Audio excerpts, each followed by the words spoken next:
live. Recording. Tell your friends you're listening to the Verhoeven Effect podcast. I'm Conlon.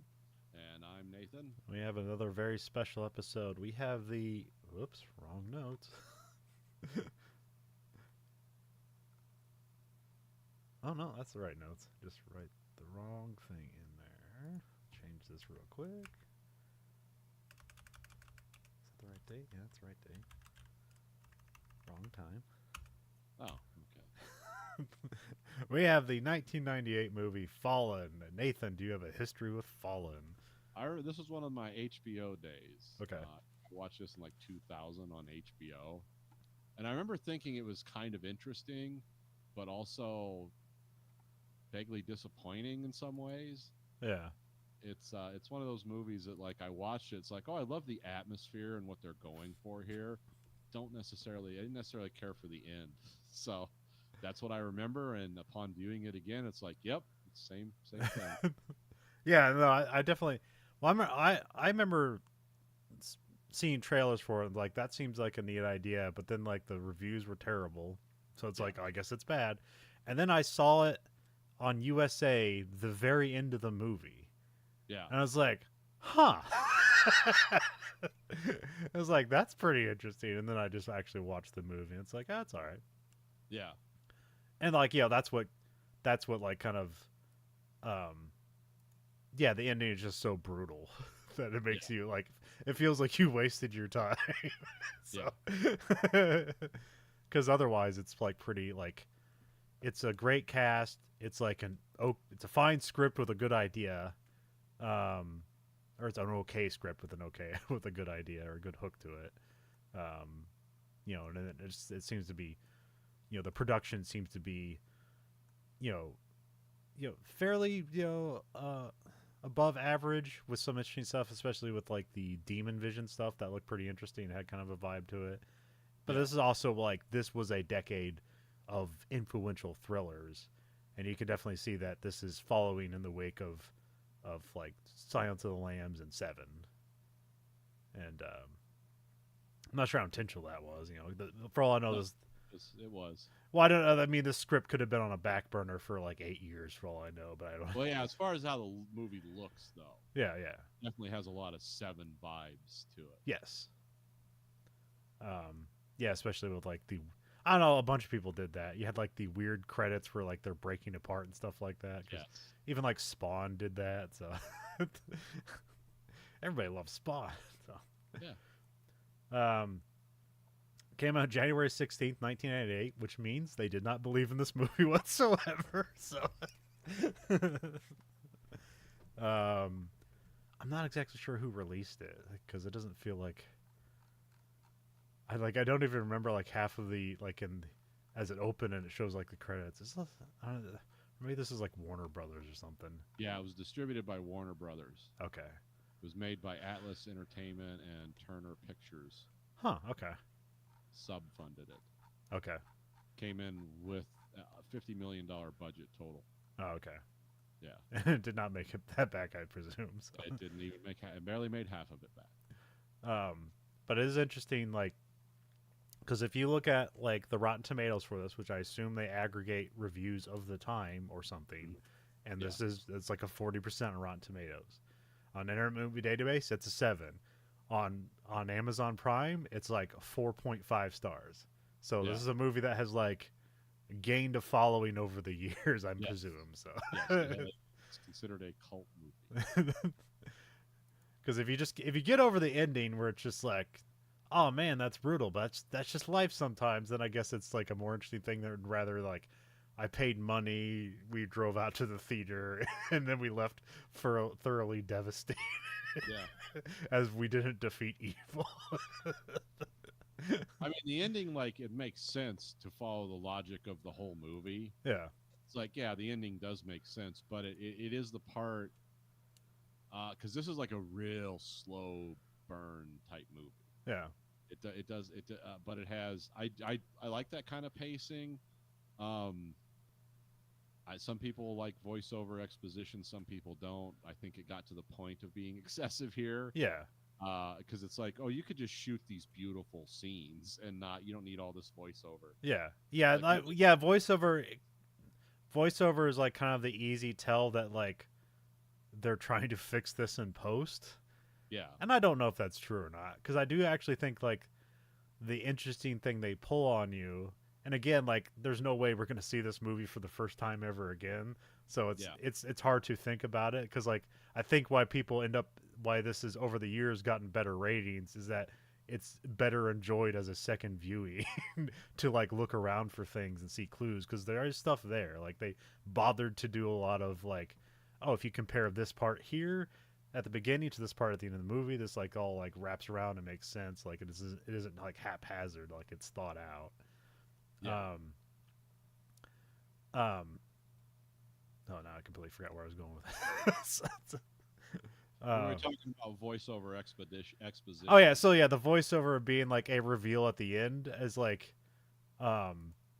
Oh, this is exposition from the demon, which I know that the whole time because that's why I knew the trick because I saw the end of the movie first. Yeah, And so like yeah, if you watched it for the first time, I wonder if that would have been interesting or even more devastating somehow. So, um, or do you think the demon is giving exposition the whole time, or do you think it's meant to be some of its because they do kind of like he talks in the third person, so I presume like that's done on purpose to obfuscate things and make it like you know either or. Like, do you think this is Hobbes' inner monologue or this is just the demon reciting things? there's an argument to be made both ways, and I've read why people explain this, but it's like, why would the demon, speak about being a cop and about the streets? Yeah, It's like, well, that he doesn't care about that. yeah, Demon that we hear at the end of the movie with the internal monologue in Hobbes's voice is like, well, yeah, that's the demon yeah, taking over. So I tend to believe that, like, no, it's jarring to hear that we've had this steady voice of the last decent cop in Philadelphia yeah, talking about how hard it is to be a cop and what the streets mean and all this, and then the last 5 minutes, it's like, well, that's clearly the demon talking. It's just jarring to hear it in that voice yeah. because you think the demon, narration would be like, you know, like from the Exorcist. Exorcist Oh yeah, or something. Yeah, yeah. It's like, oh no, it's just talking in his voice, but it's like, yeah, he's lost. He's not in control anymore. So, but some people think that, like, no, it was the demon the whole time. He was misleading you because that's what demons do, and it's like he was really putting on a good act for no one. Whatever you want to believe. It's kind of like, was Decker a replicant argument or not? yeah. It's like, it's whatever you want to believe, whatever you get out of Um. So the director was Gregory Hobbit, or sorry, is it Hoblit? No, it's it. Hobbit. Hoplet. Okay. Yeah, lit. So He's from Abilene, Texas. he's mostly a TV guy. He also did like another movie that's like okay, but I really don't like, which is Primal Fear. Okay. Have you ever seen Primal Fear? It's kind of the introduction of oh shoot, what's his name? Edward Norton. That was kind of like his big first role. Also, like, Richard Gere is the main guy in that, Yeah, right? and it's And like yeah, it's about like like multiple personality, like sexual assault in the church and all this stuff. But then at the end, it's like Edward Norton's actually the bad guy. He like set everybody up. He's not a victim. It's like, oh, that's weird. So, uh, but like ultimately, I really didn't like that. But it's highly regarded. But like I don't like it.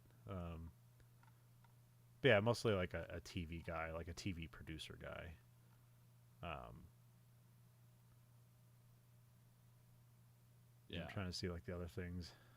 Let's see. The only other movie I've watched that it did was the Bruce Willis, Colin Farrell, Heart's War. Yeah, It was about the POW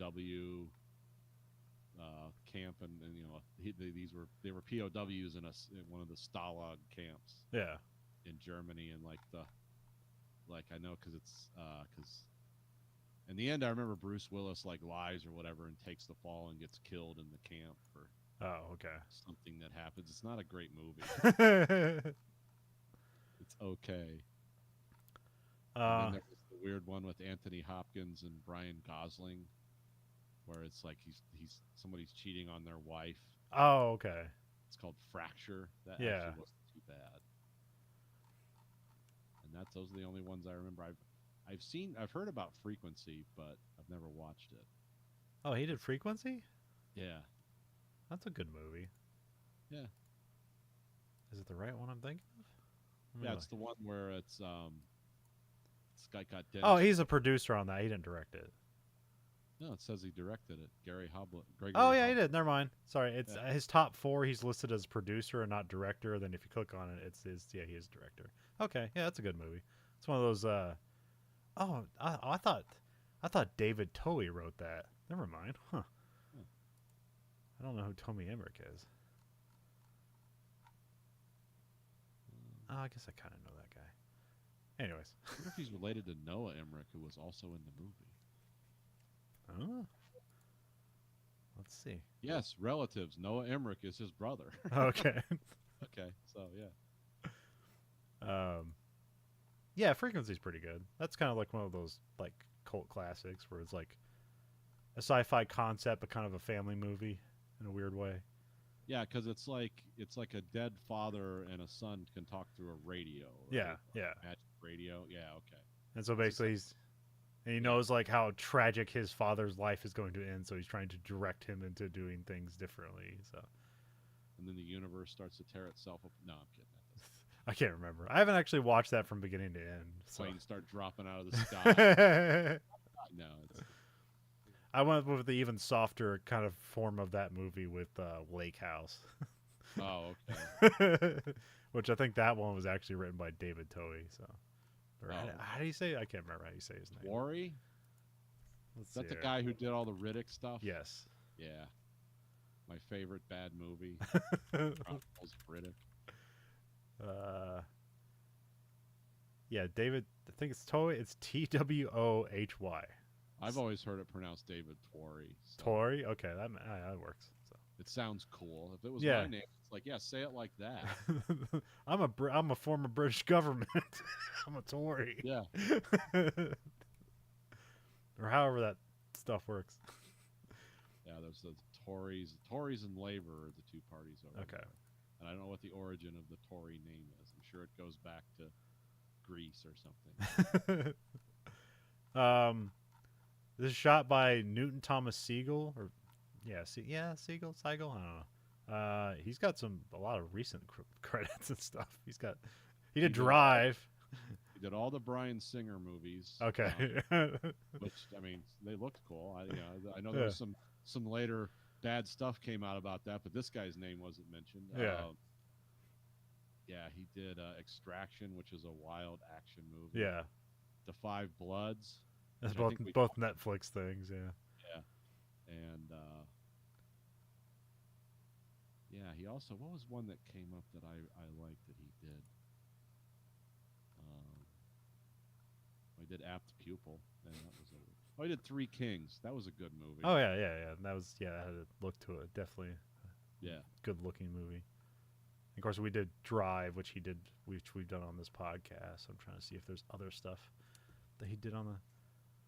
What was the Trigger Effect? Is that the same movie I'm thinking of? No, I'm thinking of a different one. Now, Trigger Effect is like basically because I think Kyle MacLachlan's in it, and Yeah. Dermot Rooney, and who's the lady? Elizabeth Shue. Yeah, so essentially there's a power outage. We don't know why, but it's about the breakdown of civilization in Southern California. Oh, It's okay. a slow burn. It's not really an apocalypse movie, but it's just the power's out. Nobody knows why. No one knows what's going on, and they get progressively more paranoid. Huh. That sounds kind of Does- interesting. It is kind of Oh, it's a David Koepp movie. Okay. Yeah. Now I was thinking of like, what was another effect movie? It had like Keanu Reeves and like they're making energy out of water and then the government destroys it or whatever. Yeah, I know what you're talking about. It's not Mass Effect. No. No, it's something else. So yeah, that maybe be all the brothers. Oh wait, no, that's a different one. I'm thinking of a different thing. I'm thinking of a different brother movie. But yeah, this guy's a pretty good cinematographer, so Yeah, he's still out there doing stuff. yeah, he's like in his 70s. He's a Detroit guy. Oh yeah, I think I clocked that at some point. Um, so yeah, guess we'll get into it. Where are my notes?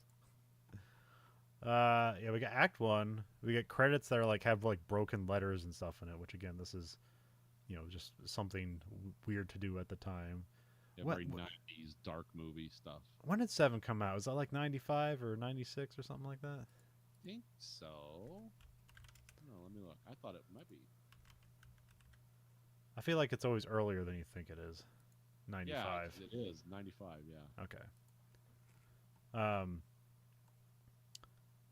We get a Denzel Washington voiceover, and he says, "I want to tell you about the time I almost died." That's very, very specific wording. That's the demon talk. Yeah. We got John Hobbs, played by Denzel Washington, who's scrambling furiously in the snow. Voiceover talks about like never thought this would happen at this age, and then says like, "Let me start over."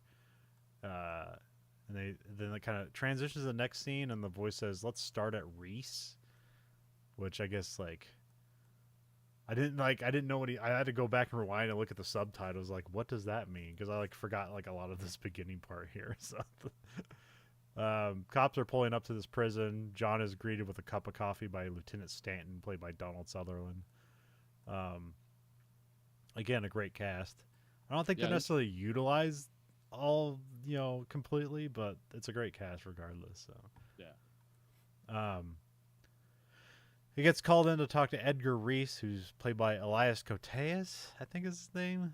Yes. You might know him as Casey from the Teenage Mutant Ninja Turtles. He was also like the extra evil weirdo and shooter that like all the like corrupt senators used to like go do their dirty deeds. Which I really hated that character. It was like completely unnecessary, but yeah.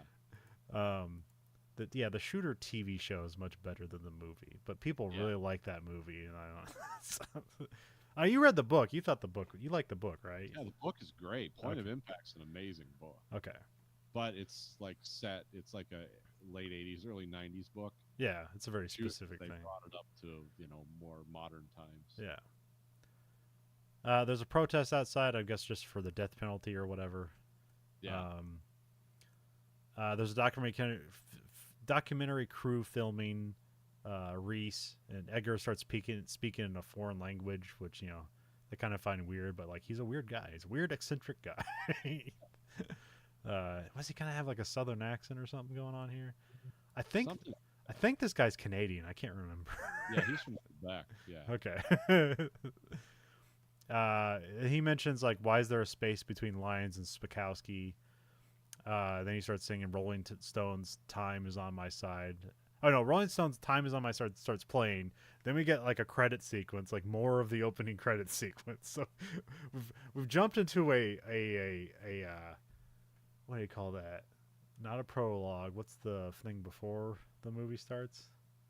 Oh, the where they play the soundtrack. Kind of, it's like not preamble, but it's like a moment of a movie before the movie actually starts. It's kind of like the setup for the movie. Like in like James Bond, where you have like this little action sequence that doesn't necessarily have anything to do with the movie. Then you have the credit sequence, and then the movie actually starts. Oh yeah, I don't know what you call that. Not prequel, but yeah. I'm forgetting. Whatever. That's it. And then you have like you have a credit sequence. You have this writhing around on guns. Minute credit scene. Yeah. Yeah. Yeah. This and also this like I don't know if it's a brilliant thing, but like the book ending with the Rolling Stones song, and then how that kind of just directly relates to the movie. So you're basically having the lyrics of the song narrating the movie, which sometimes that's really awful, and then sometimes that's really fun. I like that stuff, but it's also it can easily go wrong. So yeah. But they save simply for the devil for the end, because they have this time is on my side go through the entire movie, and then you switch to sympathy for the devil at the very end. So Yeah, time is on my side is like the code in the movie. Like, oh, the demon is present. yeah. Which is good because there's like kind of no way for anybody to detect it otherwise. Yeah, people's eyes aren't glowing or anything. So No.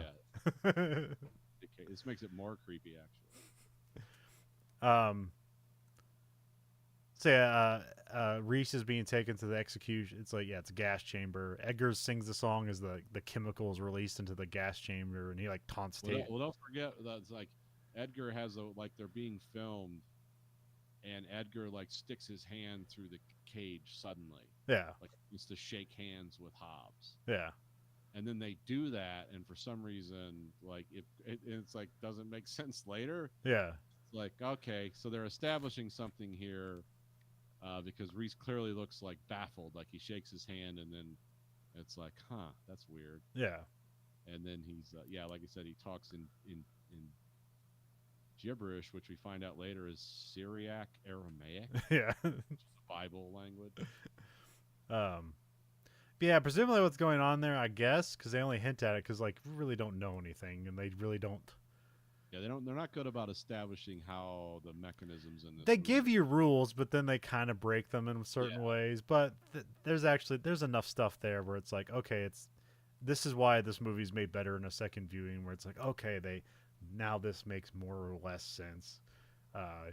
But also you kind of feel cheated because it seems like, well, is there any way to actually defeat this thing? And like, how are you figuring this out? It's like, but like I'm guessing presumably because Hobbs is such a righteous man that he cannot be possessed by touch. Yeah. And they do explain at the end that if it's out of its body, it can, but then it also doesn't make sense why he doesn't like take him over once he's dead from this body, if he can do that anyways. But it doesn't necessarily matter. It's it's more of a cinematic thing, or it's just being weird here. I don't know. Yeah. I don't know. Like I don't know. How'd you take this as a second viewing thing to be here? Because like all I get out of that is like there's that one time they're having Greta and him talk, and she's like, I think some people are sent here to fight these things, although they're not told that and not given any instructions, but they can. That's what I figured was gonna happen. Yeah. It was something like that. But that's also like the kind of the weird like dichotomy of kind of like scary movies and stuff like that, where their evil exists and you're not sure if it's like magical or something else, but at some point it does seem like this appears to be magic, and it's like only evil can wield it. And it's like, is that presuming there is no good in the world whatsoever? There only seems to be hell and devil, and they seem to be able to do anything they want on Earth, and there's no representation of good or powers from good, and it's just left up to you. And like, what is that actually saying about society and stuff like that? Like, are you saying God doesn't exist, or he's not going to help us and we have to figure it out? So, Yeah. Yeah. Because like, yeah, like in all these horror movies, it's like it's almost always a world absent of God but full of evil.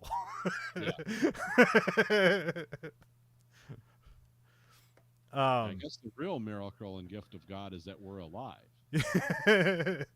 Evil just gets to run amok. Yeah. I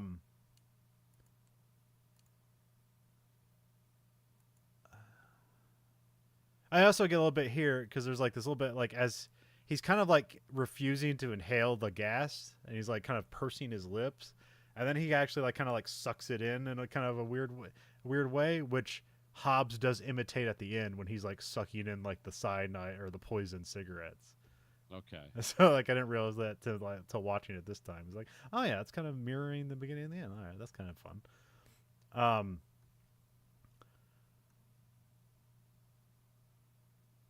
So, but yeah, we get the spirit vision for the first time as it leaves Edgar's body and goes into the execution guard, and so this is like a very like, weird looking but well done, like warped vision of a being or something like that. Yeah. Which also presumes that like when it inhabits people, like is that how it's perceiving the world, or that's just easy for us to like, oh, we're looking through the the I think it perspective. gives us, it's kind of like predator vision. Yeah. It's like that doesn't actually seem like a very efficient way to interpret the world, but it does establish like who's looking, Yeah, yeah. and and also demons and angels are not humans, so they might see things differently. um, Hobbs goes down and gets some drink with the cops. And we get Lou, played by James Gandolfini here, which I didn't remember he was in this movie.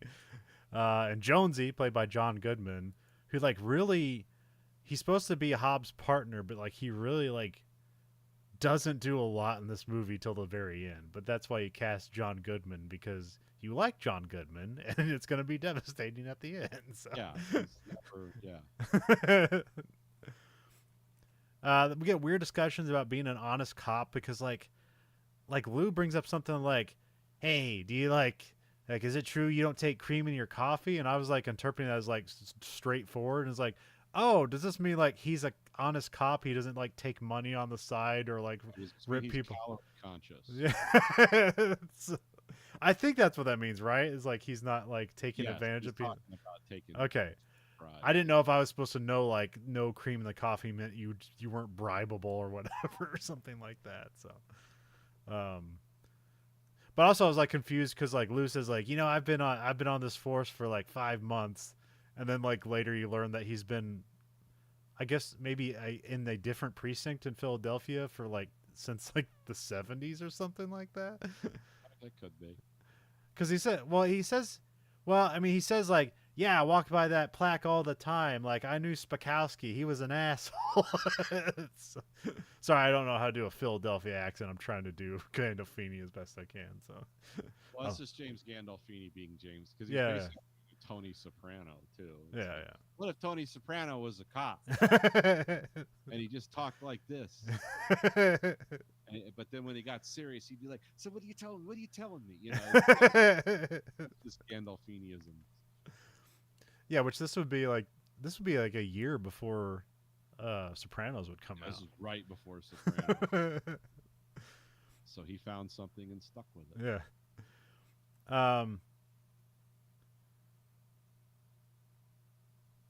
Then we cut to like the executioner goes out whistling "Time Is on My Side" tune, and like people keep bumping into each other, and this is presumably we get the passing off of the demon thing, because like again, I'm trying to think of this as like first viewing, and like would this be confusing, or do you know exactly what's going on right now?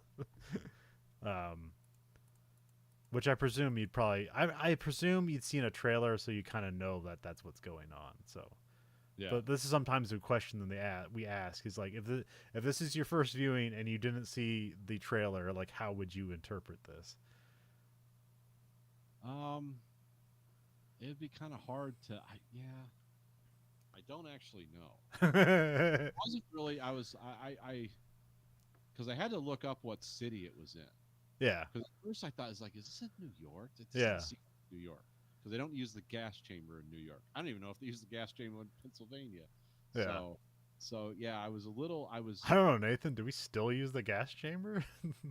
I don't think so. Okay. I think the only thing we do is lethal, and I think it's in really select states. Yeah. Like Texas. Yeah. But I don't think any of the. There's a lot of states that have it, but they're not.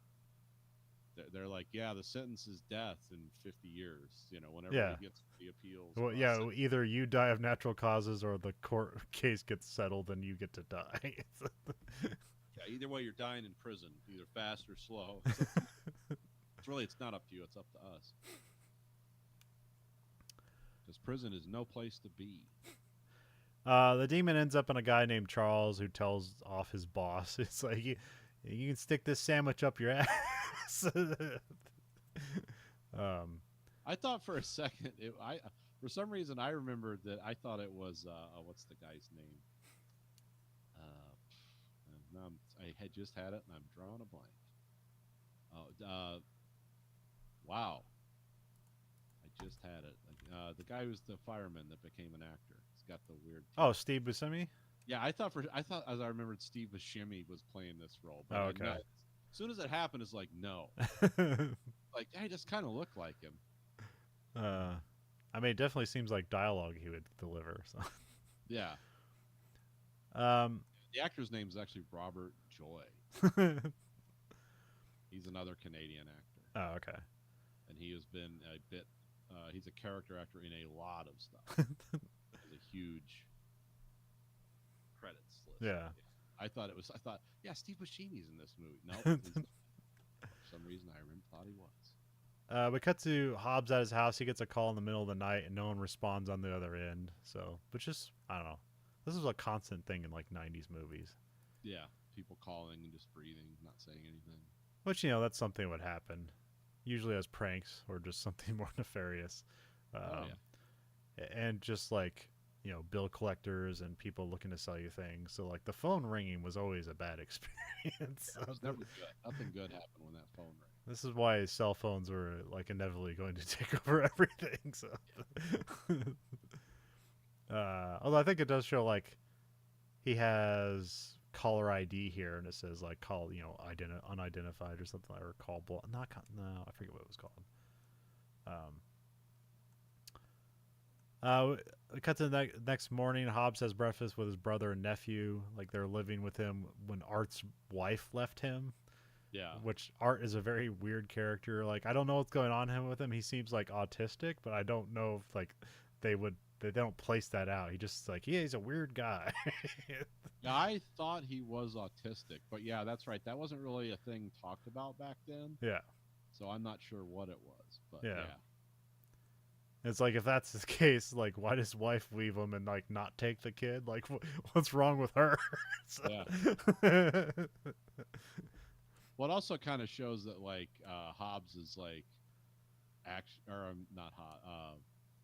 Hobbs is actually like a good guy. Yeah, yeah. He's like outside of his cop work, he's not just some like dark alcoholic just roaming the streets. It's like no, he has like people to take care of, and yeah, because he has a brother with like some kind of intellectual thing going on. Yeah. So yeah, I thought that was like they had a lot of interesting character notes in this movie with him.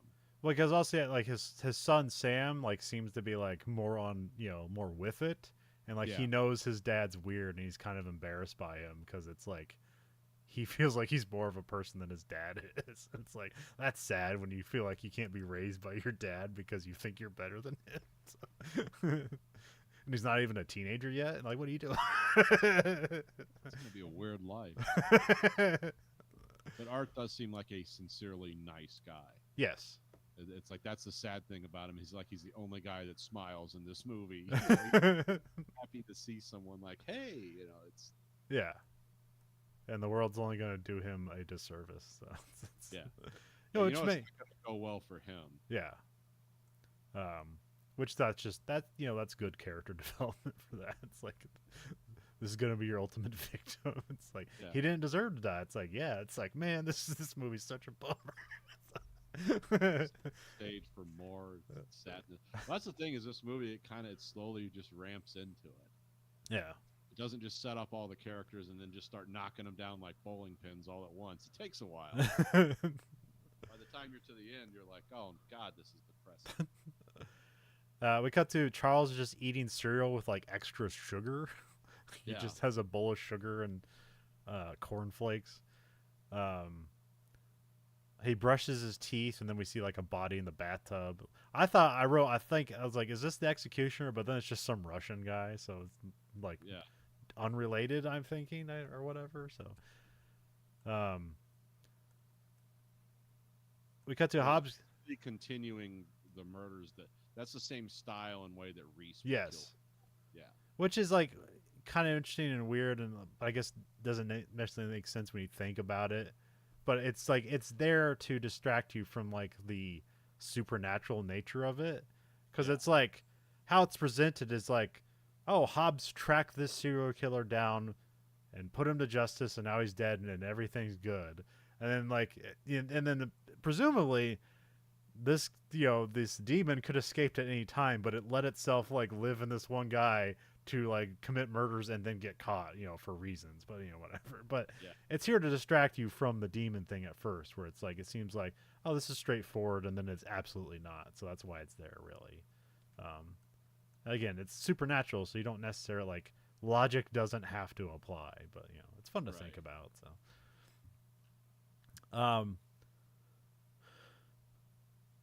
Charles calls Hobbs at the precinct and gives him a clue, well, basically, like he tells him where the murder happened. So he has a squad card sent over. Very matter of fact, which I think is kind of interesting because an interesting dynamic here. Because like in almost every other movie, when like somebody gets like a creepy phone call like this, or like things are delivered and it's supposed to be taken with like terror, and like just Hobbs just takes it in stride, and it's like, well, it's I don't, that just happened. Who gives a shit? We're gonna follow up on it, but I'm not gonna be like intimidated by it. So, Yeah. um, so they go over the scene to look over the dead body because it ends up being real, and then Hobbs looks over the breakfast and he thinks it's weird, and then Jonesy opens a door and behind it, written on the wall, is Lions line with question marks and Spakowski, and that's where like Hobbs is immediately like, oh, that's what the dead guy told me. So he's like thinking like copycat, accomplice, what's going on here? Which presumably from the trailer and what we've seen so far, we know it's just one demon going around doing things. So that being in Act 1, we got Act 2. The detective crew are going over like if Edgar's had an accomplice or not. They got prints from the spoon, but I don't think they actually I don't think this guy committed crime, so they didn't actually get like a match on his prints until they could compare it later on. When he's dead, they can look at his prints.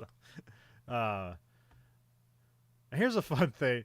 This is something they probably do wrong. Like what they imply with the opening is that like Hobbs is a really good detective. Yeah.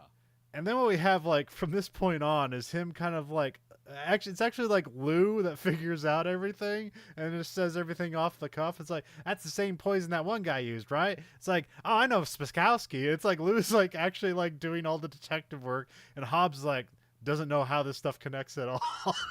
Yeah. Yeah, he seems a little slow on the uptake, but then he makes connections later that are like, huh? Okay. Yeah, once he figures it out and he realizes like, oh, I can't tell anybody any of this because no one's going to believe me. So, but yeah, they don't do a great job of like making him look like a great detective for like for like most of this movie.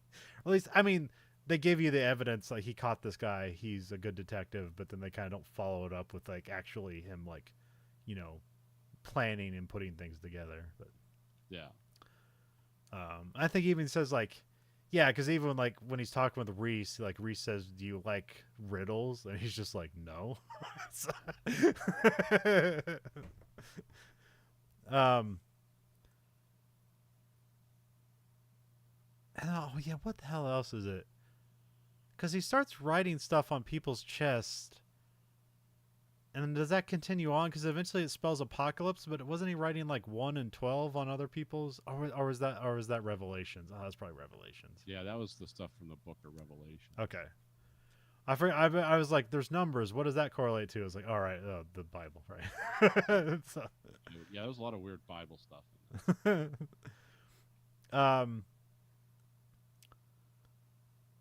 So yeah, Lou points out that the victim was killed with the same poison that Reese used. Lou also points out like knowing as Spakowski, saying he was a real asshole. So Lou takes him to a plaque of like valor that has a missing name on it between Lyons and Spakowski. So they took this plaque down and they like got rid of the name. So that's that's interesting. I think also we get there's like I think there's like another detective or she's his secretary or something like Tiff, and this is like Tony Soprano's sister in the Sopranos. Oh yeah, what's her name? Cress Williams. Yeah. Ada Torturo. Yeah. Yeah, because her and Tony are always fighting. Yeah, so I thought that was kind of interesting. Like got a metal detector in his mom's basement. Still looking for the lost Dutchman's treasure. Shut up, Tony.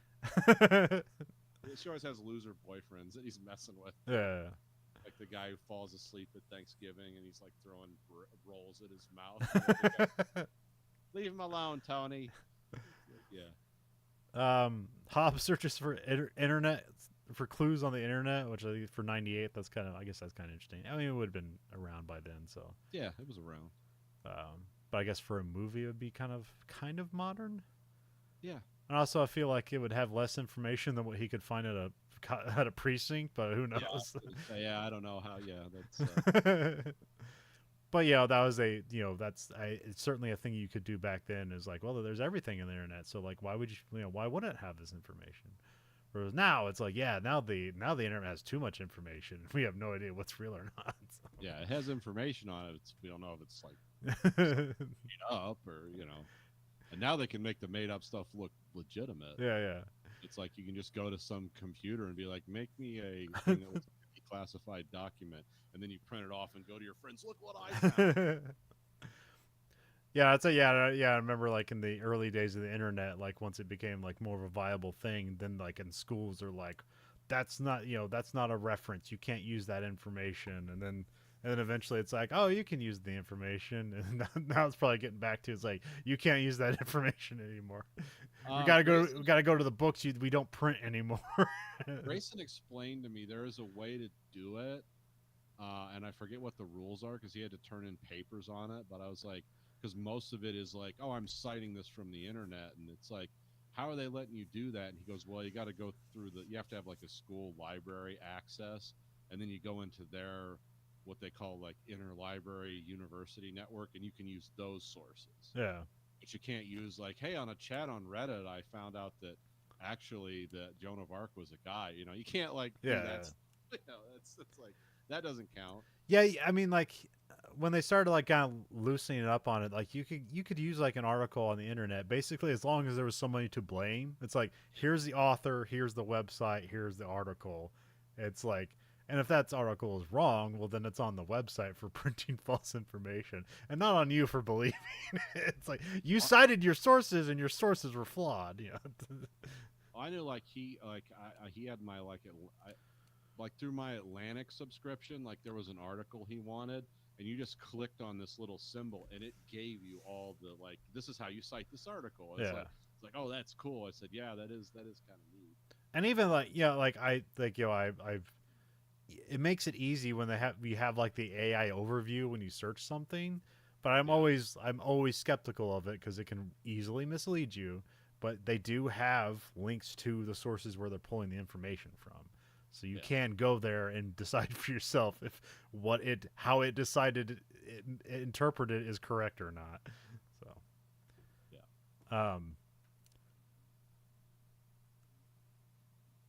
so yeah, he finds a decorated cop, Milano, who died by a gun accident, quote unquote, which you know that means suicide. So died cleaning his gun. Yeah, by himself in the middle of the woods. Yeah. Clean gun. We cut to the next day. Hobbs brings this to Stanton, who tells him to leave it alone.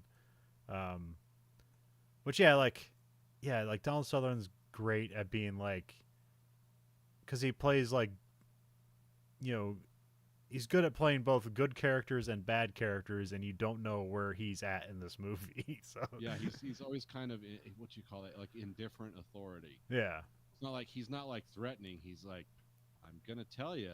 And his eyes are always rolling.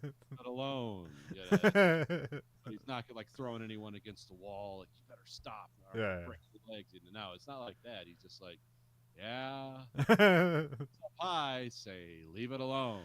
Doing that. Hobbs, what? Like the cop supervisor and the Russian serial killer and Citizen X. Yeah. Colonel of the whatever, the militia or whatever the cops are called. Yeah. Hobbs watches a tape of Reese. Yeah, Jonesy's there too, and Jonesy's curious about like the first foreign language that Reese is speaking, because at the end of that conversation, Hobbs asks like, "What? So are you a Nazi now?" And he's like, "That's Dutch." Kind of being incensed that Hobbs doesn't know other languages, and then here Jonesy's kind of putting things together. It's like that first language he's speaking is clearly different from the last one he's speaking. Like, what's up with that? So. He calls in like a linguistic guy to come in later. Yeah. Then we cut to Hobbs meets with Milano's daughter, because that's basically the only one left alive in like kind of the chain of family here, and she tells him like what she knows, but like that he can't tell anyone what she tells him. But she doesn't go right to the supernatural element here. She's saying that like Her father was wanted for murders, which they like apparently like weren't revealed here. And then he went and killed himself, which that's she's like that's suspicious. Like, um, yeah. Ultimately, what happened with Milano? Was he trying to trap the demon and kill himself, or did he just kill himself? No, he was trying to do the same thing. Okay, Yeah. it just didn't take over his body, or Well, it apparently it must have. I'm not sure. I think he let it up there, and he might have either gone insane or he felt it taking over his body and he killed himself. But he knew about it. yeah, yeah. So Yeah, because like eventually, all the supernatural research comes from Milano's work, which he yes, also hid. So, yes, which actually wouldn't make sense. Well, I guess no, it would. So like he must have thought if he's trying to do this, he must have thought he was getting taken over by the demon, but he wasn't because the demon would then know all the things that Milano knows, presumably. yeah, But he doesn't, so he never took him over, and so Milano just killed himself prematurely, I guess. So. I think he was either unsure or running out of time. Yeah, yeah. Um, Now, his daughter here is played by Greta is played by Mbeth Davids, who I don't know if you remember Schindler's List. She was Helen Hirsch. Oh, okay. She was the one that like Geth had an eye for, but he couldn't admit it, and he would like brutally murder people in front of her. Oh, okay. Like, I want to do this to you, but I can't. And she really like played the because I remember at the end of the movie when they call her name out to who's going to the nice camp, it's like thank God she made it. Recognize her. It's like that woman was tortured through the whole first half of Schindler's List. But yeah, that's a great actor. She's Okay. South African, I guess. Oh, okay. Born in Indiana though. But that's because her parents were here at Purdue University. Well, I thought she looked familiar, but then I figured out who thought she was, and she wasn't. It's like she kind of looks like oh crap, not forgetting her name. I want to say her name is Sarah Paulson, but that's not. I don't think that's correct. Or is it Sarah Polly? Let me put that.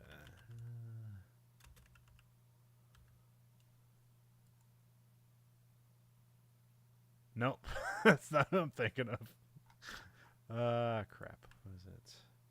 Well, I know before Schindler's List, she was the female lead in Army of Darkness. Oh, right. That's probably where I know her from. That's quite a movie to jump to from Army of Darkness. Yeah, wasn't that like just before this?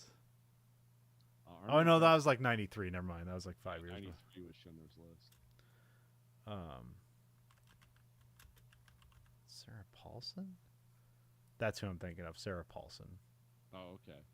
If you look her up, you'll see where I'm confused. They kind of have a similar face. Oh yeah, they do. Wow. Weird.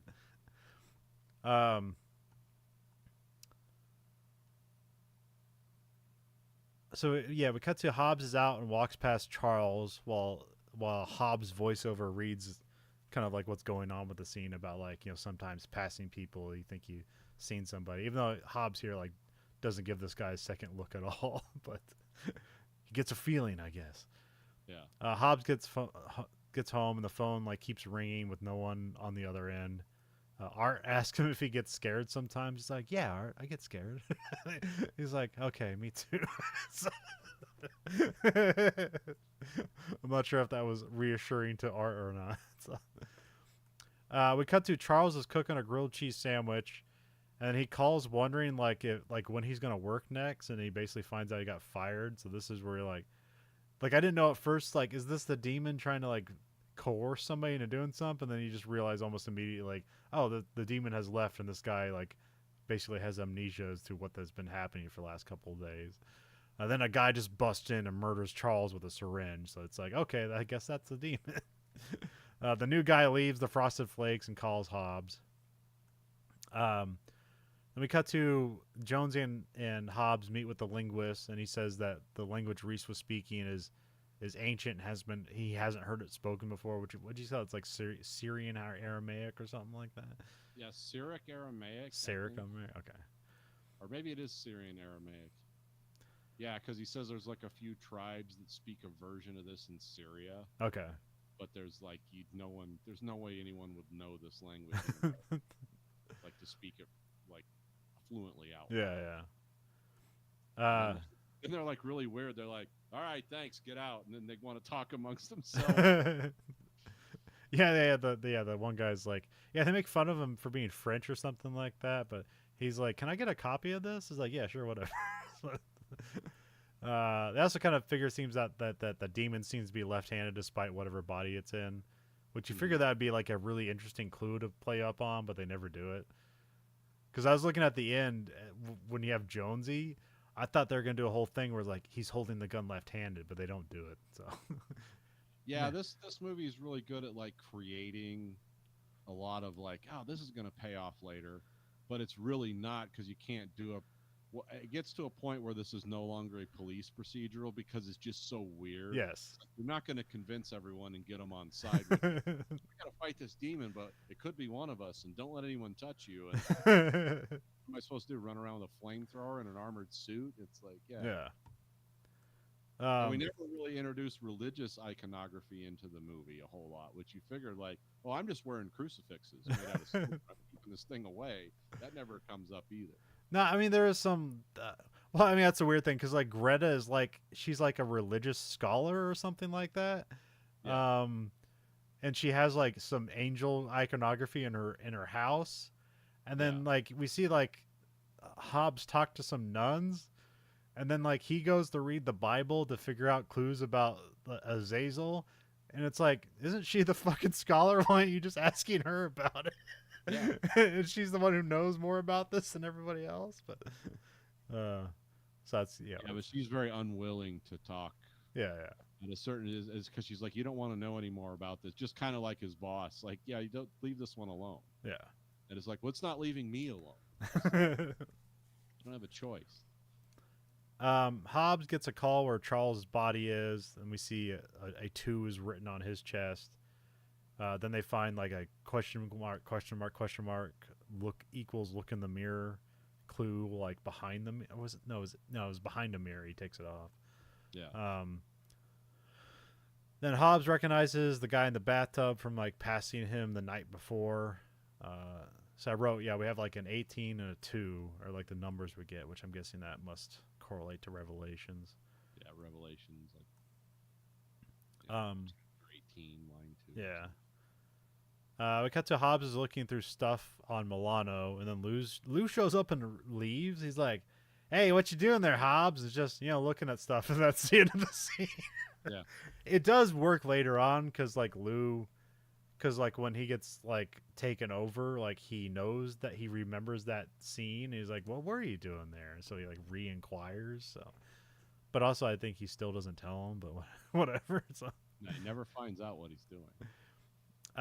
We cut to Jonesy tells Hobbs about Charles killed the Ruski, and then Charles gets killed the same way. So that's kind of weird because they're thinking like, huh, we have like a whole syndicate of like copycat killers or something going on here, or this is all like pre-planned. Like this is like all weird. Because again, there's no way. This is the interesting thing about a supernatural thriller that has to reveal itself over time. Because then you're getting on the point where like, well, how do you solve this case? And then ultimately you don't, and that's the bummer. So,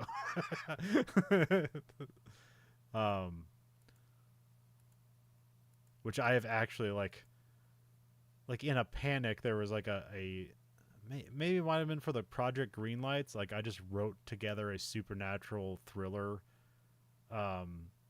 detective, screenplay for like one of the Project Greenlights, and I tried to do the same thing here where it's like, well, ultimately the cause is supernatural, but how would a real life detectives like come upon that conclusion?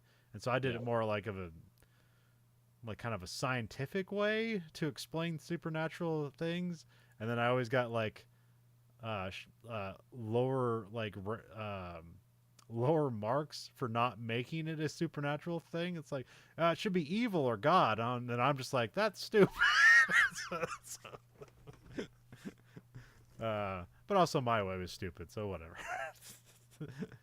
Because that's like I think that's where I had the suicide poker scene, which I'm not sure if if you've read that one or not, or I told you about it, where it's a scene. It's like a split screen. You have a guy on two different sides of the screen, and one side a guy's playing suicide poker, which involves poker and Russian roulette, and then you have a guy on the other side who's just like eating spaghetti or whatever, and Yeah. then like the camera's like slowly moving in on the people to like the guy who's in both scenes, like each half of his face is making a whole face, and the guy puts the gun up to his head in the suicide poker scene, and the bullet flies out the guy's head who's having the spaghetti dinner. And then that's how that's how the movie starts, and then the investigation comes in, and it's like, huh, this guy's brains got blown out, but there's no entry wound. That's a riddle. And what's the explanation? Supernatural stuff. And so it's like, ah, man. And I'm like, and then I have to ask a question like, well, what did you want it to be? There's no satisfying answers. Actually, I think people wanted him to have a brain embolism where his head exploded or something. Can't even remember. It's like, Just an exothermic brain aneurysm. yeah. Ultimately, like my explanation for it is like, well, if you have a multiverse, and an infinite multiverse where you're in every position everywhere in every multiverse or whatever, and what if you had like, I don't know, I guess a psychic connection to all versions of you, and what if you could blend all that space and time together to create things that seem supernatural, you know?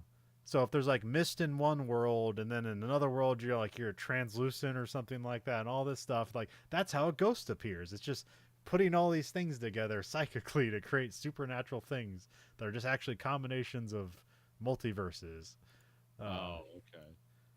And so yeah, and then you have people that can like do this, psychic printing or whatever. And so that's how the one guy got killed, because he was looking at him when in one universe and seeing the other version where he's playing suicide poker, and that's why, because he blended the universes together as he killed himself. So. Oh, okay. And then I basically at the end of it, I kind of have like a fight as people realize that they can do this, and so I have like there's like a robbery at a grocery store, and then like they start like firing at this cop, and then like his girlfriend has like this special multiverse combination thing, and then she basically like kind of like Neo like holds her hands up and makes the bullets disappear, but she makes them disappear in that universe and then they just reappear in another view, so they kill people. And so it's just a random shooting in another universe. Nowhere. And then then I have the detective die from whatever, the evil guy who can combine the multi-universe, and then after that happens, we cut to the other universe where like the other version of himself is now trying to solve the crime of the supermarket shooters that there's no origin of the gun or anything like that. So, anyways, that was my supernatural script. It's very hard to do, and it's very hard to make satisfying. So I didn't figure out, and they didn't figure out either. Although I feel like if this was made today, this would be like a trilogy of movies. Yeah. Where you could just like have a whole new cast as they fail to defeat the demons. And then maybe the third one they defeat the demon, or the third one is you have like an after credit sequence of the demon like in space as like Earth is being subsumed by the red sun. And it's like it's going to die. This is the last person in humanity. Or something like that. I don't know. Then it makes it even darker. It's like, so we never win and humanity dies? Because essentially, that's the only way to kill this thing, right? If humanity dies completely. Yeah. I guess if all living things die immediately, then it loses. Yeah. Yeah, if all life ceases, then it like doesn't have anything to feed off of.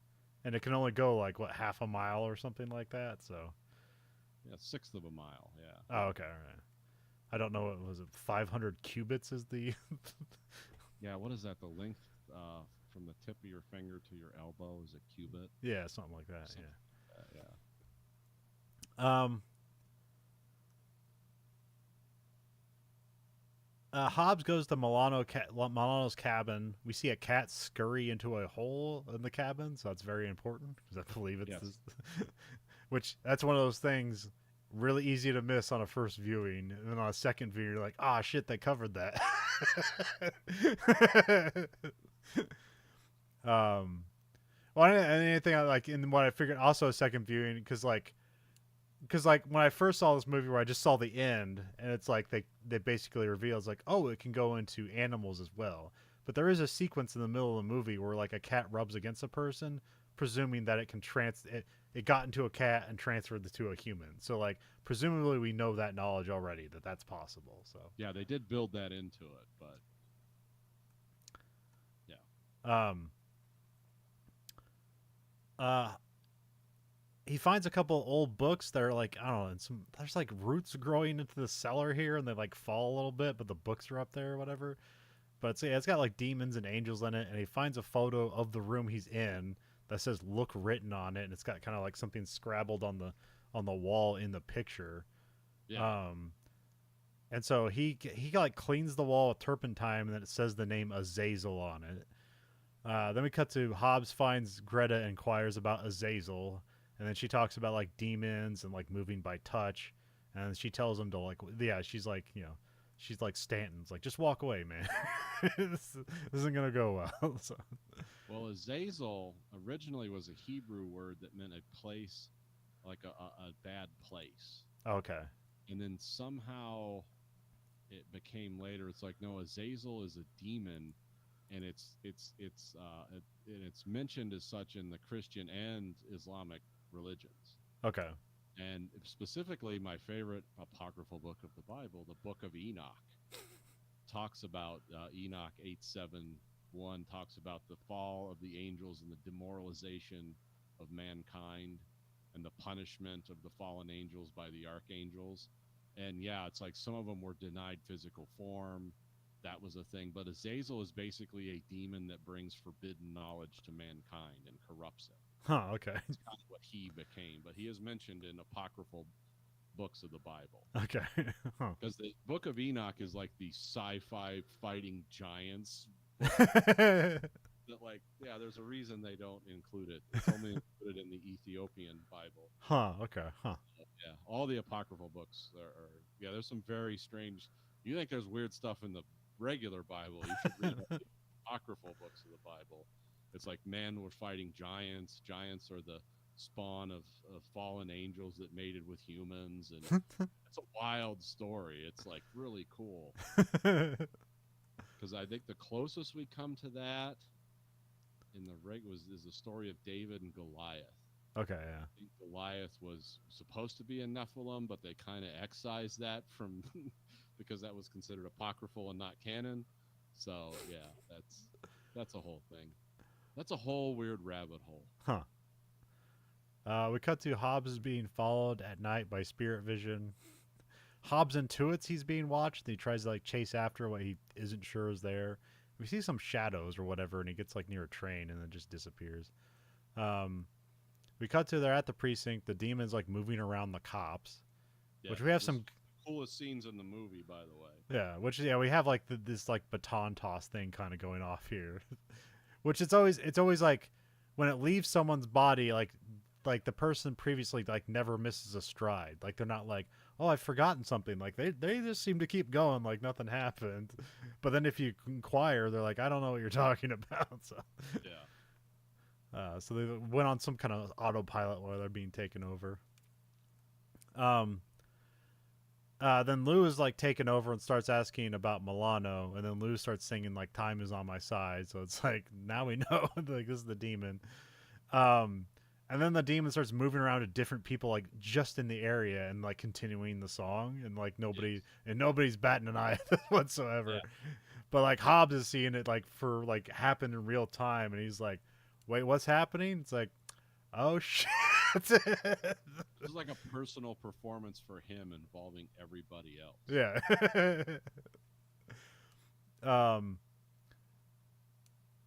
Then the Hobbs like gets up and he's like freaked out and he's inquiring after the person singing, and they get to them. They're like, I don't know what you're talking about. I wasn't singing.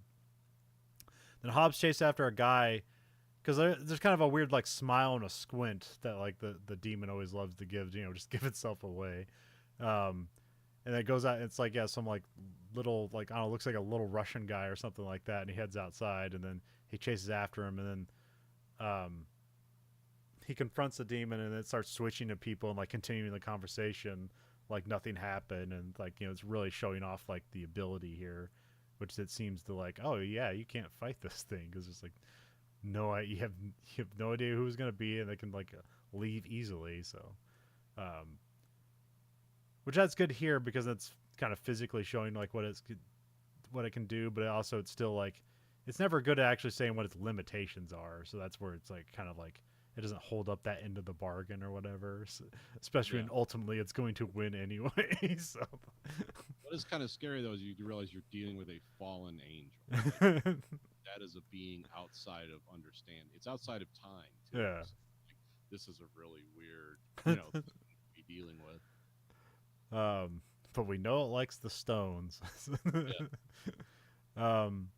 Hobbs goes back to the preacher, not sure what to say to anyone because he's like, well, nobody's gonna believe me, so he just doesn't tell anybody like what's going on here. He kind of finds a way to talk around it, like, what if there was a group of people that kind of like conspired? So, which it's essentially what this demon is. There's like a group of people unwittingly conspiring to its ends or whatever.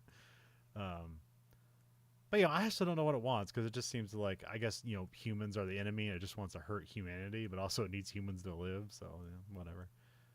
Demons don't need a reason. So he asks Lou like, he inquires Lou about like why he was singing. And he's like, I wasn't singing. Like, what are you talking about? So then we cut to Hobbs meet with Greta because she's the only one who will believe him. And then here's where we get like she talks about like a few of the fallen were punished by were being punished. Yes, a few of the fallen were punished by being deprived of form. So Azazel is essentially a fallen angel, which I call it a demon. So I'm guessing essentially at this point that's the same thing. So the fallen angels are demons. Okay, they are the servants of hell. Okay, and they can only survive in the body of others. But that's where the title comes from because I said never like remembered that bit. It's like, why is this called fallen? It's like, oh, because it's a fallen angel fucking with people. So and also like for some reason Azazel can't enter Hobbs, which I think Greta insinuates there's people on Earth that like can kill these demons or are sent here for that purpose, but like doesn't get into it because it's like kind of guesswork on her part, but it's also the only information we have, so we just have to believe it to be implicitly true. So again, I don't know what that means. Like, is it like genetics, like family history, or just random chosen thing? What's going on here? So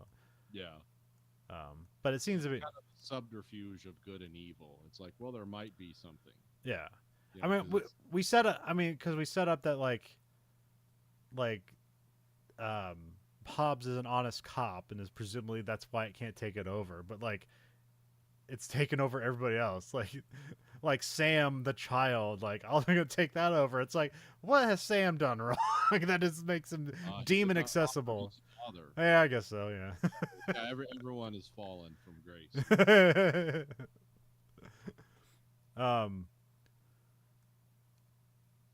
But we just, but then they say later on that like, but again, they give more clues later on that like it can't enter him by touch, but if it was in spirit form, it could enter him.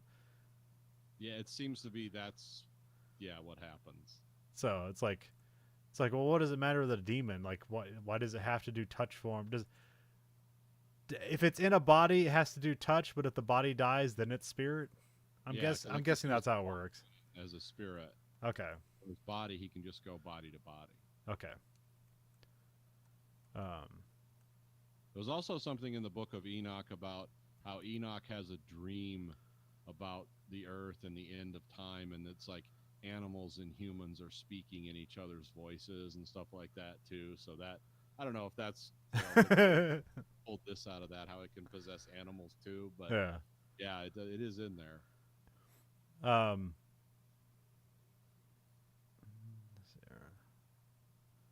So yeah, she leaves, and we see like Demon Cam has been watching them, and then we see a guy following Greta humming "Time Is on My Side," and then she gets pinned in by the guy, who he's like not touching her, as like taunting her, but like insinuating like as soon as he does, he'll take her over. But then she's able to like get away for a moment, and then she gets in a taxi as this guy like punches his way through a window, and then like the taxi takes off, and then the demon hops to the next taxi driver, but then that's just the end of the scene. So Yeah. I guess this was like a reshoot. I guess they had like a guy chasing her with a knife, but I guess like in editing they're like it didn't make sense why it would want to kill Greta if she never like did anything to it ever. So Yeah, and it's also kind of weird it would use weapons like that. It's like because it can just steeplechase through crowds to get to yeah. her. It doesn't need to chase her with a knife.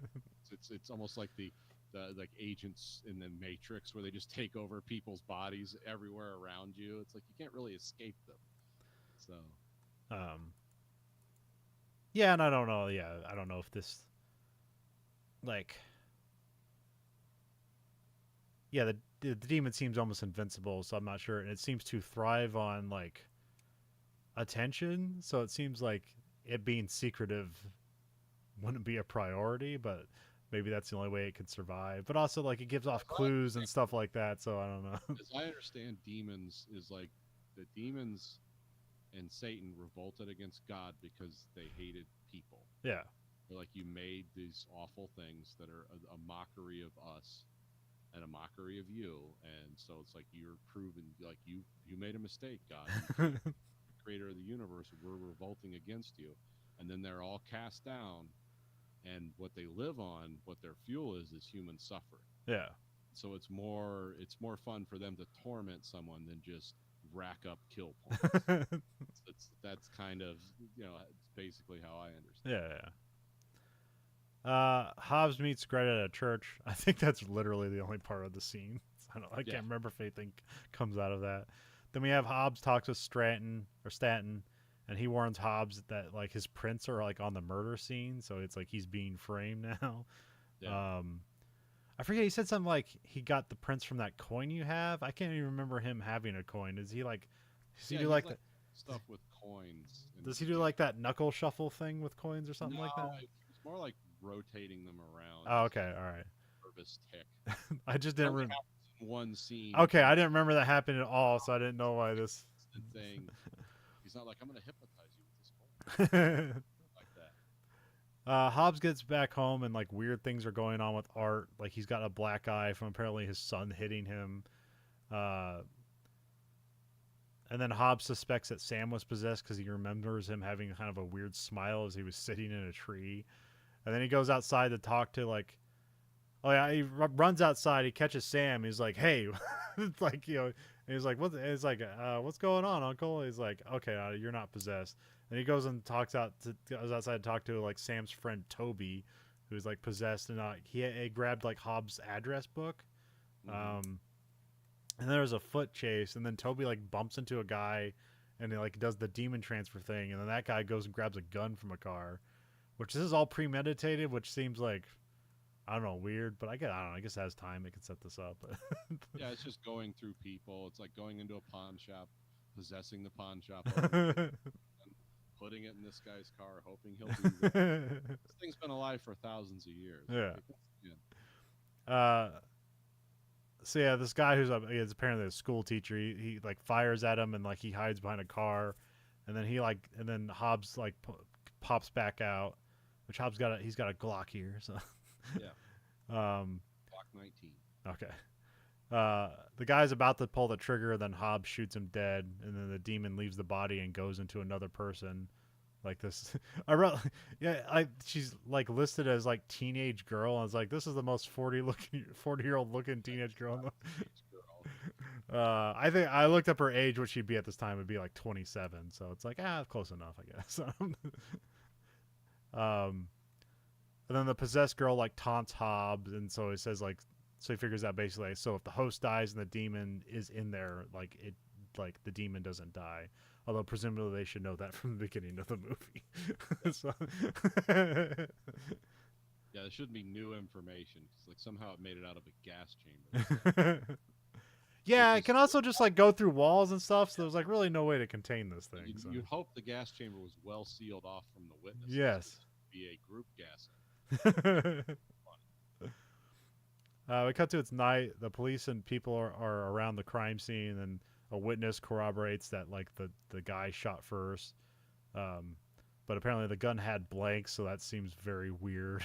So it's like okay, so like nobody was technically in danger, but you That still does can't. not qualify you No. from shooting someone. It's if you thought your life was in danger and they had a look-alike gun. It's, There's also writing on this guy's chest as well, which seems super weird because it's like okay, there's a killing spree going about, and then that now like Hobbs has killed a guy, and there's writing on thing, which I guess is more of a frame up job. But then like they know who killed these guys, so like they know it wasn't Hobbs, but like I guess there's I guess it's up to a now jury to decide. things are showing up. Yeah, yeah, So, that's true. oh, he's part of this. Yeah. The carnival of killers. Then we cut to Stanton and Hobbs are back at the precinct, and Stanton needs to like arrest him to make things make sense. Which you can see Stanton's side of it because and also still Hobbs never proposes any kind of like the supernatural stuff to him whatsoever because like well that's just gonna put me in the loony bin immediately. So it's It's like, clearly, if you're trying to convince me of this, you're actually doing it. So Stanton tells Hobbs to get it. I thought he's like, I need your gun and a badge, but then that doesn't happen. But he does like bag up his own gun into an evidence bag, but like never like hands over his badge or anything like that. So he does take it to evidence. So Hobbs has a morose conversation with Jonesy and like what's the point of life? So it's like a low point for the character. It's like man, what's the point of all if you're a good person you still can't win? It's like I don't know, you gotta try, man. So, or he mentions like, oh, was it Tiff? You mentioned like you got to be good at one good thing, and like he's like, what's she good at? And he was like lasagna. It's like, Yeah. and he's like, can't you be good at like 2 or 3 things? Like I don't know. It's her opinion. So, and then like, I forget he says something like, how do you know when your moment comes? And like when he says that, the phone rings, and that's where we have like the like kind of like oh my heart like Denzel Washington does like my heart skipped a beat kind of thing, which that's like a meme, which I didn't realize it came from this movie. But like whenever they have like a news that sounds like a celebrity died or something like that, they'll put this image there like when it's like oh they're not dead, thank God. So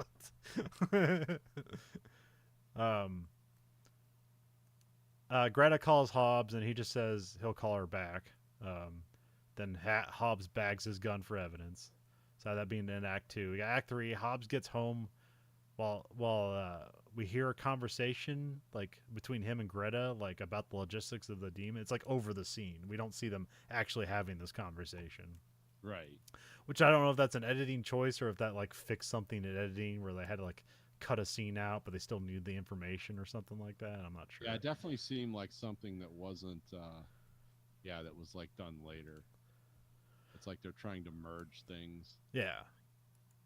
I don't know if I don't know. This doesn't feel like an attribute to style. It seems like this had to be a fix. So like whatever it's covering up was worse than what this like presented. So we have the next morning. Hobbs sees a coin on the windowsill and like messages. Oh, there's a message of Cal in the mirror. Then he goes to Sam and he sees there's a Y written on his chest. He's like, yeah, something tickled me. Like, what, you tucked me in and tickled me or whatever. Then Hobbs checks on Art, and I wrote, he's alive. Then we see PSE is written on his chest, and then he finds a syringe of poison. And then it's like, oh, so he is dead. Because he seemed like checking his pulse, and then he kind of like speaks quietly, like, Art, you awake? And so I thought he was alive for a moment, but as soon as he sees the syringe, he's like, oh, he's dead. So I was like, and then he quietly has like a nervous breakdown in the corner.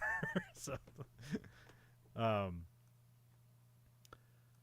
then we see like the on the TV. I think Jonesy calls him. He says like, "You seen this on TV?" Then he turns on the TV, or he looks at the TV because I think it's already on. We see the possessed girls giving testimony to the media, like against Hobb. Like he just kept firing, which isn't true, but so we know like things are being further set up. So, which I'm not sure if he like possessed more people and gave false information to the media. Yet because they were specifically saying stuff. Yeah. They also look kind of weird if they came. Which that's an interesting like dynamic, but we never really follow up on because we're towards the end of the movie now. Jonesy calls and gives him the heads up, and then that Lou's gonna come over and like take him in, and then Hobbs is in a hurry to leave, and then Lou is like headed to pick him up. Sam and Hobbs escape out the back, and we see the girl is there to like taunt him. We cut to Hobbs and Sam are on a bus, I think, and that's where he susses together the word apocalypse. And then he asks a nun about it. This is weird because it makes it sound like he's never heard the word apocalypse before, which I'm sure that's a common word that people would know. I mean, Yeah, I think this is just more like, let's do exposition. Yeah, because he asked the nun, and she's like, "Well, that's the Greek word for revelations." So, which that's like about the end of the world, right? Revelations. Yes. Okay, so, yeah, but this is not. This doesn't work at all. Like having all these murders to reveal the word apocalypse, like does nothing. Yeah, that's a long way home. Because it's not like, oh, and if this happens, then the end of the world happens. It's like, that seems like that wouldn't work in the demon's favor. So this is all completely for naught. So, but I guess they needed something. I don't know. Maybe a producer thought this would be cool, or maybe it was just half baked, and you know. Actually, I don't know if they're on a bus, or eventually they get on a train, and then they get off, and the cop is looking for Hobbs, and he punches the cop, and they run. Then we cut to like Sam and Hobbs are like hiding out with some homeless people on like on under like an overpass or something like that, and then he tells them that the cops are looking for him, and then Sam susses out that his dad is dead. So I guess that's a very like, oh good, I don't have to tell his kid his dad's dead. He just picked that up, so it's like okay, it's a very you know, he's got a head on him, I guess, to like to intuit that out. So Yeah. Then Hobbs goes to Greta. Hobbs reads about the apocalypse and revelations and picks up on stuff. Then we get like kind of like more explanations about how like Azazel can enter a body in spirit form and like has one breath to live if it leaves. And then this really suss out like has 500 qubits, which what'd you say was like a sixth of a mile or something like that. Yeah. So like so basically like once it's out of a body, it's like it's in space, and so like and we don't know how it dies. Like I guess it just ends. Like I don't know, but it doesn't really matter. So, I have to consult the "How to Destroy Angels" album. Yeah. Field in the lyrics. The space is in between. Okay, now it makes sense. So. Yep. Hobbs says goodbye to Sam and Greta. We cut to its morning. Oh, we also we got some stuff here where like I don't remember this I don't think I remember this throughout the movie, but like he gets a pack of cigarettes and then everyone's like, you don't smoke anymore. And I feel like this was never mentioned before this happens. I don't remember it. Okay. Yeah. But it sets up a thing. So,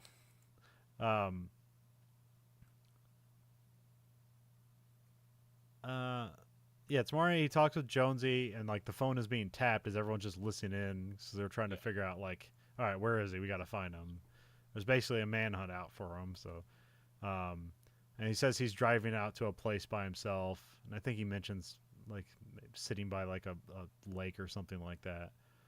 Then Hobbs drives to the cabin where Milano died. We cut to it's night, and a car is pulling up. We see the demon vision is like hovering around, waiting to reveal itself, and then Stanton pops out of the woods, which he seems more of the evil person. So this would make more sense at this moment.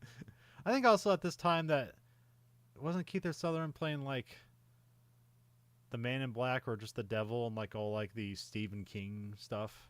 I think so. Yeah. Wasn't he like the devil and the Needful Things or something like that? No, that was the guy from The Exorcist, the Swedish guy. What's his name? Can't think of his name.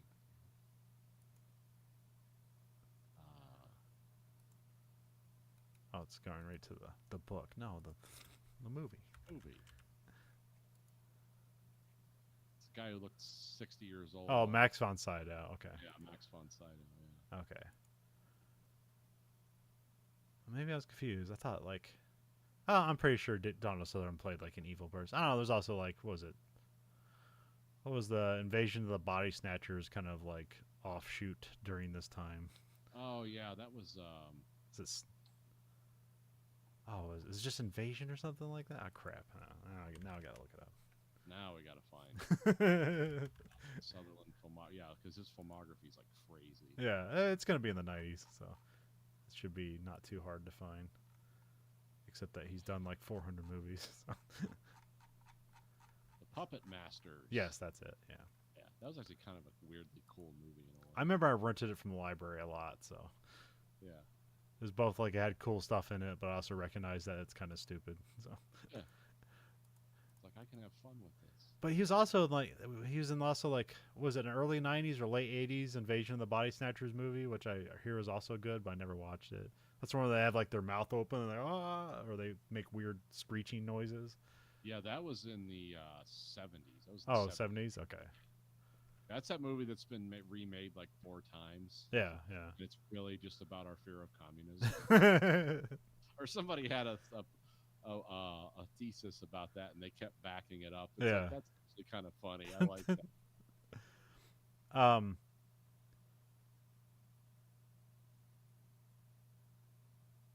Yeah, then Jonesy shows up as well, so now Hobbs is confused because it's like, well, they can't both be working together because that's not how this thing works. So then Jones is talking about like letting Hobbs get away. It's like, yeah, we just let him run off the forest and we put his car in the river and everything goes, everything, we never see him again. And then Hobbs drops it. They're both telling him to drop his gun, so he drops his gun. Then Jonesy. Now this is one where I was like looking for. I was like, oh, is he holding the gun left-handed? Is that going to be a clue? But then Jonesy just shoots Stanton in the head, and he does shoot him in the head left-handed. He just takes the gun out, shoots him with his left hand, so that is sort of consistent. But I was hoping for a tell beforehand. If you really followed the movie's logic, you could figure it out here or something like that. But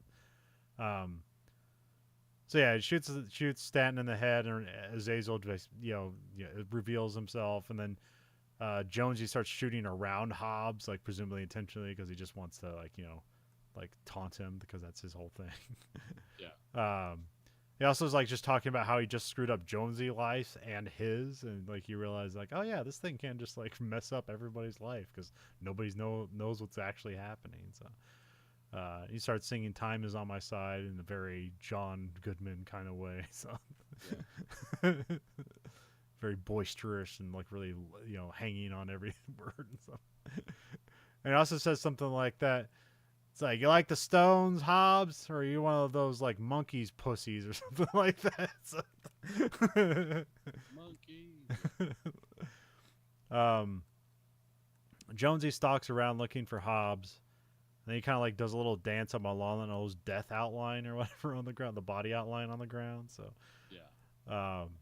Then Hobbs like jumps from the rafters and like wrestles with Hobbs, and then Jones they go outside and they're like wrestling against a car, and then Jonesy ends up getting shot in like the stomach, and then Jonesy's like bleeding out and taunting Hobbs. Then Hobbs just sits down and gets a cigarette out and lights it. Hobbs talks about like not another human being being around for miles, which again using very specific language here. Then he talks about he's like. Yeah, also he says, I thought you didn't smoke. And it's like, yeah, I don't, because cigarettes kill, especially ones laced with poison. And that's when, the same poison that killed my brother. Then Hobbs starts taunting Jonesy and then just shoots him in the head. But we also see that, like, he kind of panics as he realizes, like, it's like, oh, I don't have a lot of moves here. So, then Azazel moves to Hobbs' body, because presumably once in spirit form, it can go into who matter. But, like, but they can't transfer by touch if they're a pure spirit or whatever. Again, that's not we don't have the science to follow up on that. So it moves into Hobbs, and it's like dying of poison, and he's like frantically scrambles as he dies, and I think he like looks like he dies and he scrambles to life again and then dies again, and then the voiceover it like comes back again as it comes back around and reminds you of, like he said, it's the time he almost died, which is revealing that the voiceover is Azazel's and not Hobbs, or at least here it isn't. Yeah. And then we see that, like, like Hobbs dies, and we see the demon vision, and then we kind of cut to a cat coming out of the woods, and so like the demon finds a cat to be its host and it's able to live on, and then the It's the cat. same cat from Alien. Oh, yeah. Oh, no, I'm kidding. The cat would be like 2.5 Oh feet. yeah, yeah. For a minute there, I didn't put the math together. I'm like, really? Okay. um. So yeah, the cat heads out, and then we get sympathy for the devils to play, which is essentially kind of like a similar creature that like it's just around terrible things for all of humanity's existence. So, but it's the Stones, so it sounds cool. And then we get a shot of a crowded city Well, the walk. working title of the song was called "Fallen Angels" when Mick Jagger Huh. Okay. was working on it. So it's like, yeah, it's kind of weird. Huh. Um. I wonder if that's how the screenplay was created with the idea of that. Might All be. I right. mean, I Well, yeah. found that out after 5 minutes of research. So I'm sure the screenwriter knew it. Well, usually you wouldn't put songs in a screenplay because you had no idea if you'd be able to license this. Yeah. And at this time, this would probably be really expensive, but for late '90s, it probably wasn't as expensive as it would be like 5 years later. Like, Yeah. like they probably spent $1 million for each song on this movie, probably. And then like if it was 5 years later, they'd probably be charging $20 million for each song. Oh yeah. Something crazy like that. Um, so yeah, we get a shot of a crowded city like walkway. So like this is just presuming like look at all the just all the people I can take advantage of and stuff like that. As sympathy for the devil plays out, and then credits. That's the end of Fallen. These likable actors commit a murder suicide pact and lose to a demon. It's like what a great way to spend your time at the movie theaters, but it is a really cool movie. So Yeah, it was. It looked good. Um, like I said, it was a little heavy on the narration. And yeah, at the end of the movie, you kind of realize, oh, they were setting up something with the narration. Uh, so it's one of the few things that actually develops and pays off in the movie. yeah, Uh, yeah. I think it's once you get over like the bummer of it, you can enjoy it on consecutive viewings. But the first viewing's pretty rough. very understated Denzel Washington performance. Yeah, yeah. Very low key all throughout the whole movie. Um, James, like I said, this was this is half the cast, or some of the cast of Crimson Tide was in this. Yeah. So that was kind of fun. Um, and this was before I think Denzel Washington was like superstar. Like he was a known quantity, but this was kind of before he became like man on fire type, Yeah. but later stuff. Yeah, I'm trying to think of like what his big movie. I mean, he's always good in the movies he does, but I'm trying to think of like his big movies. Yeah, I can't think of. I don't know what the big breakout is, but it definitely he wasn't that guy yet. I mean, I guess yeah, he's good in like you said, um, Crimson Tide. Yeah. Um, oh, yeah, Training Day 2001. So that was like 3 years later. Yeah, that's about Which right. which I think he got an Oscar for that. So yeah. um,